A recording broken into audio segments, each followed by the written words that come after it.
जय श्री राम। परम प्रिय मेरे भाई बहन, माघ महीने के शुक्ल पक्ष की जया एकादशी का उत्तम व्रत 12 फरवरी शनिवार के दिन माना गया है। उसी दिन सभी लोगों को करना चाहिए।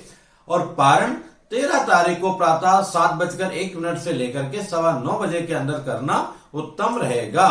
इस व्रत का भी बहुत बड़ा महत्व है। किसी भी प्रकार से हम पाप के कारण नरक में पड़े हों अथवा पिशाच योनि में पड़े हों अथवा कहीं भी पड़े हों, तो हमारे हर प्रकार के पापों को नष्ट करके और उत्तम लाभ देने वाला ये पावन व्रत है, जो बड़ी ही सहजता से एक 24 घंटे के नियम कर लेने से हमें सहज ही प्राप्त हो जाता है। इस व्रत की कथा मैं आगे बोलूंगा। पहले हम विधि की चर्चा करते हैं। जैसे कि हर एकादशी के बारे में मैं निवेदन करता हूं कि उसका नियम एक दिन पहले ही दशमी से ही प्रारंभ हो जाता है, कि उस दिन से ही लहसुन, प्याज, काना, कुनरू, बैगन, मसूर की दाल, ये सब हमें ग्रहण नहीं करना चाहिए। उत्तम तो यह है कि हम एक ही समय भोजन ग्रहण करें, पर अगर नहीं कर सकते हैं तो जैसा भी तैसा कोई बात नहीं। लेकिन हाँ, उसमें जो है इस प्रकार की चीजों का सेवन और भी जो तामसी प्रवृत्ति में खाना पीना आता है उन सबका सेवन ना करके ब्रह्मचर्य का पालन करते हुए सोना चाहिए। प्रातः अति शीघ्र उठने का प्रयास करना चाहिए। और उस दिन जो है हमें मंजन नहीं करना चाहिए। अलग हमने एक ब्रश रखा है व्रत करने वाला, तो व्रत के दिन जिस ब्रश को हम यूज करते हैं उस ब्रश से आप एक बार कर सकते हैं, पर वो भी बिना पेस्ट लगाए हुए। सोने के पहले मंजन कर लेना उत्तम रहता है, अथवा गर्म पानी से कुल्ला इत्यादि कर सकते हैं। स्नान में भी साबुन वगैरह का जो है सेवन नहीं करना चाहिए। तेल अगर आपको लगाना ही है तो नारियल का तेल का प्रयोग कर सकते हैं। इसके बाद बात यह आती है कि हम स्नान के लिए आसपास कोई सरोवर हो, नदी हो, तीर्थ हो, और इस समय तो प्रयागराज की पूरे माघ महीने में महिमा ही अद्भुत है। कोई बात नहीं, वहां नहीं जा सकते तो अपने घर में ही तो पूरा महीना अगर हम जय गंगे बोलते हैं तो गंगा जी की कृपा हमें वहीं प्राप्त हो जाती है। हमें स्नान करना चाहिए और उसके बाद में फिर एक बूंद अथवा एक से ज्यादा बूंद भी जल है तो बाल्टी में मिला के उसमें और जल मिला करके उससे हमें स्नान कर लेना चाहिए। जो हमारी माताएं, बहनें, बच्चियां, उनको नेल पॉलिश है, लिपस्टिक है, क्रीम है, पाउडर है, जो बंधु भी आजकल कई लोग लगाते हैं, ये सब नहीं लगाना चाहिए। शेविंग नहीं करना चाहिए। हाँ, जो डेली शेविंग करते हैं, जिनका ऑफिस में उस प्रकार का काम है, तो शेविंग करने के बाद स्नान कर लेना चाहिए अवश्य रूप से। कई लोग तो जय श्री राम स्नान के बाद जो है शेविंग करते हैं, बहुत ही गलत है। आदमी उस समय चांडालवत होता है जब तक स्नान नहीं कर लेता है। मध्याह्न काल में अथवा प्रातः अथवा संध्या वेला में भगवान श्रीमन नारायण भगवान की अथवा विष्णु स्वरूप कहें, राम स्वरूप कहें, कन्हैया स्वरूप कहें, दत्तात्रेय स्वरूप कहें, बालाजी स्वरूप कहें, उनकी विधिवत पूजा करनी चाहिए। उसमें नारायण की विशेषता विशेष रूप से मानी गई। श्री सत्यनारायण भगवान की कथा भी अपने आचार्यों पुरोहितों को बुला के कर सकते हैं, अथवा कम से कम नहीं उनको बुला पाया तो स्वयं ही कर लेना चाहिए। इसमें व्रत का जो विधि है कि हमें निराजल रहना चाहिए, नहीं तो एक समय जल पी के रहना चाहिए, नहीं 2 समय पी के रहना चाहिए, नहीं हो सके तो भैया दूध पी लो। उतना भी नहीं हो सकता है तो जो है जय जय सिया राम आप चाय वगैरह भी ले लें। उसमें भी नहीं हो सकता है तो फ्रूट्स ले लीजिए, ड्राई फ्रूट्स ले लीजिए। बस साबूदाना और राजगीरे का आटा, इस सब में बहुत मिलावट है, बहुत सारी चीजें हैं, ये सब हमें नहीं लेना चाहिए। हम ऑफिस गोइंग है तो अपने घर में थर्मस में चाय वगैरह अथवा दूध वगैरह बना के ले जाना चाहिए।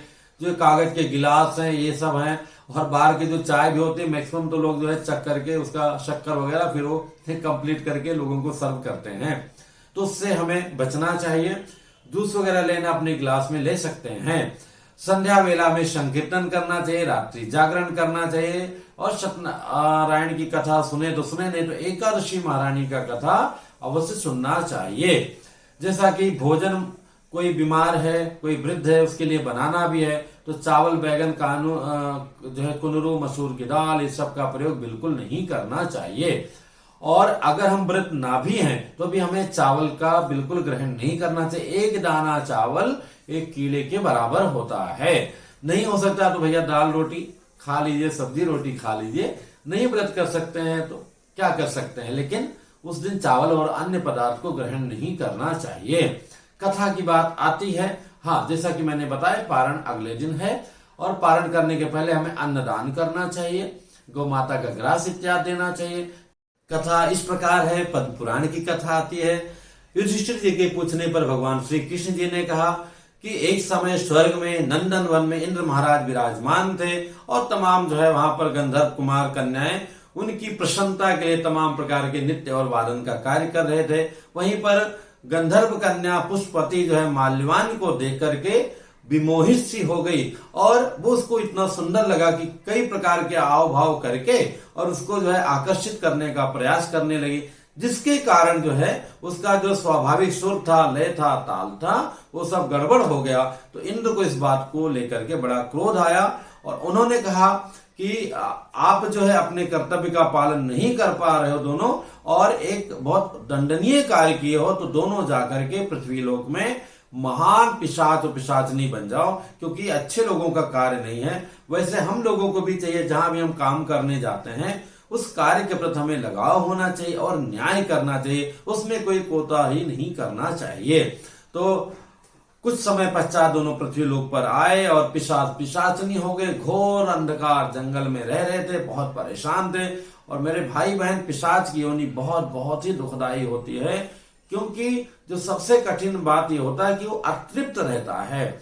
सुई के नोक के बराबर शरीर तो उसका बड़ा विशालकाय होता है, पर मुंह और जिह्वा कह सकते हैं जो पानी पीने की रसना है, सुई के नोक के बराबर होती है, वो तड़पता ही रहता है, बहुत कठिनता होती है। ऐसे दोनों थे। एक दिन बड़ा दुखी हुआ पिशाच और कहने लगा कि हमने कौन सा पाप किया था जिसके कारण हम लोग इतने दुखी हैं, कैसे इस शरीर से, भोग योनि से हमको छुटकारा मिले, इससे अच्छा तो नरक लोक था। हमसे बहुत बड़ा अपराध हुआ, लेकिन हमें पता भी नहीं कौन सा अपराध हुआ, ऐसा पश्चाताप कर रहे थे। ऐसे जीने से मर जाना ही उत्तम है। ऐसा करके उन लोगों ने कहा क्या करें, तो अन्न जल का त्याग कर दिया। तो जिस दिन उन्होंने अन्न जल का त्याग किया, शायद अगले दिन किया, उस दिन इस जया नाम की एकादशी थी। तो चाहे जान में अनजान में आप करंट को छूओगे तो बिजली मारेगी, जान में अनजान में किसी व्यक्ति को आप पकड़ लोगे, क्या पता किसी को मारने जा रहा है, बैंक का खजाना लेकर भाग रहा है, तो आप पुरस्कृत किए जाओगे। तो इस प्रकार से वो अनजान में भी किए हुए पुण्य का हमें पूरा लाभ मिलता है। तो उस जया एकादशी का व्रत अनजाने में ही करने से दोनों पाप योनि से मुक्ति पा गए और बाद में पुनः इंद्र के दरबार में पहुंच गए और पुनः वो लोग गंधर्व कुमार, गंधर्व कन्या हो गए और बाद में भगवान कृपा से दोनों का विवाह भी हो गया। तो आप सोचिए, जो अनजाने में किया उसको इतना बड़ा पुण्य मिला। हम लोग श्रद्धा और विश्वास पूर्वक जानबूझ के करेंगे तो उसके पुण्य का वर्णन करना बहुत बहुत ही कठिन है। तो मेरे भाई बहन, अवश्य रहिए, हर एकादशी का व्रत हमें रहना चाहिए। इससे संबंधित जो प्रश्न हो कमेंट्स कीजिएगा, कोशिश करूंगा कि उत्तर अवश्य दूंगा। फिर मिलूंगा एक नई जानकारी के साथ में। जय सिया राम।